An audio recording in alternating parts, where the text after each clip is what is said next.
Welcome to another episode of Deliciously Decayed Dark Travels. I'm Dev, and today we're exploring Lakeville Hospital in Lakeville, Massachusetts. We're seeing a lot of boards around everywhere, but this is the first building we were able to make it into so far, so we'll show you what we can.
Now, I know I often, talk about the paranormal, so if you're not into that, apologies. We try to keep it to a minimum in our videos. Unfortunately, I was not able to record anything, so it probably doesn't mean much to a lot of you. But in the hallway I'm about to show you, and this was the former children's tuberculosis hospital. One of the older looking buildings. It was unsettling. It had the vibe.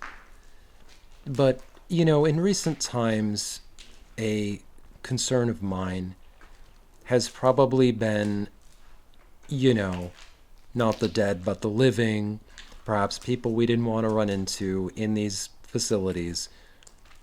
So I didn't take out my camera. I decided to leave it in the bag and walk around and just make sure nobody was hiding or, doing certain, let's just say, illegal activities that could conflict with what we were up to at the time. So there was no threats, and I had walked back over to the camera bag, and as I was getting the camera out, this very large door at the end of the hallway that I'm going to show you, it rather rapidly opened up and slammed.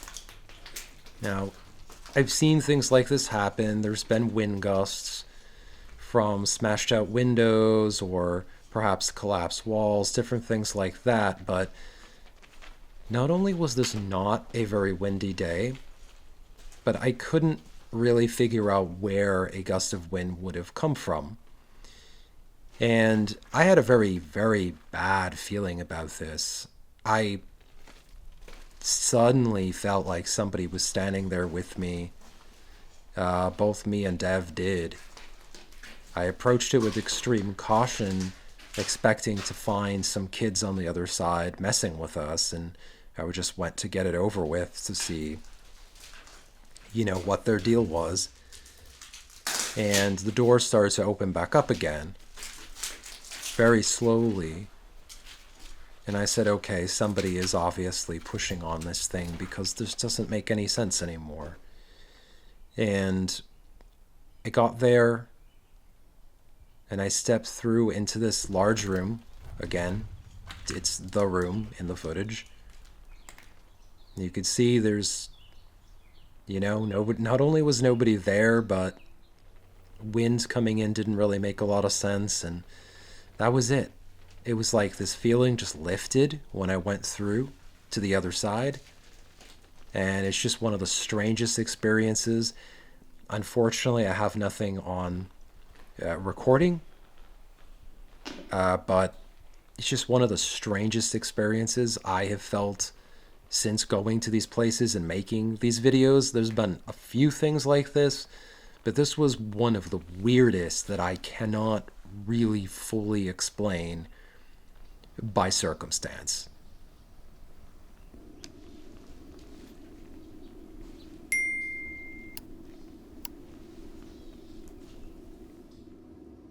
Lakeville State Sanatorium, later known as Lakeville Hospital, opened in 1910 after the Massachusetts legislature authorized 3 new sanatoriums to help keep up with the number of tuberculosis cases.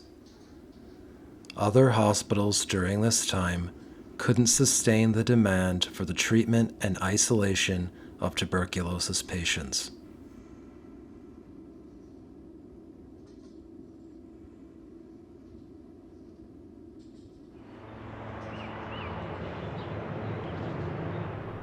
One of the original locations that was being considered for this sanatorium was nearby Middleborough. The Middleborough Business Men's Club opposed the idea due to concerns about how infectious tuberculosis is. Instead, to prevent the public's objection, the state purchased land from Doggett Farm in a roundabout way. They sent the superintendent's agent to buy the land, claiming it would be a country residence along with related improvements such as adding an expansive lawn and shrubbery, along with the water supply that was necessary to maintain the property.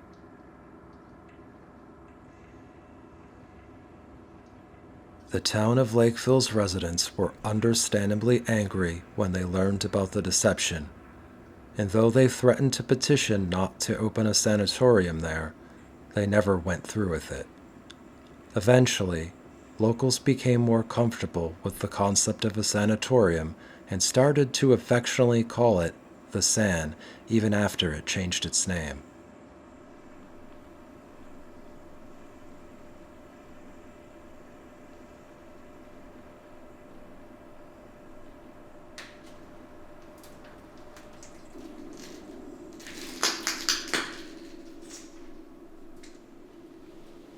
When tuberculosis cases decreased in the 1950s, Lakeville began to treat other debilitating conditions, such as muscular dystrophy.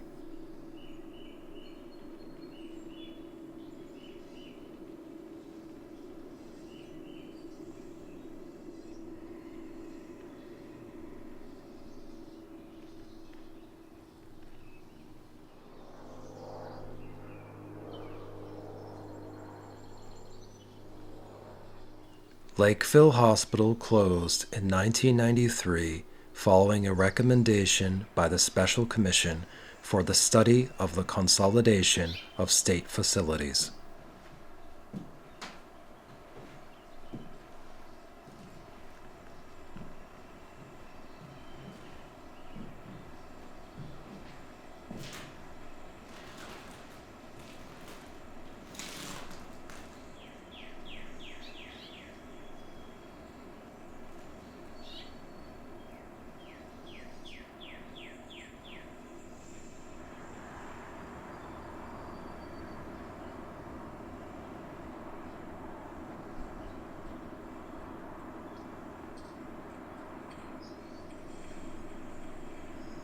There have been a series of attempts to utilize the land and sell to developers, but each one fell through.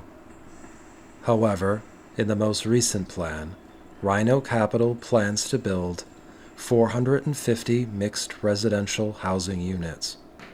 This will include multifamily homes, assisted living, memory care, and senior housing.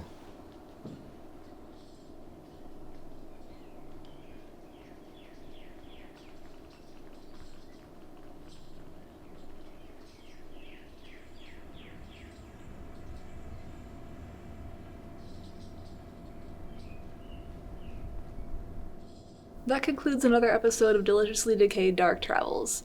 Unfortunately, we were only able to make it into 2 buildings, but if the building with the medical equipment opens up, we'll come back to give you a part 2. So don't forget to like and subscribe, and we'll see you in New England's darkest corners.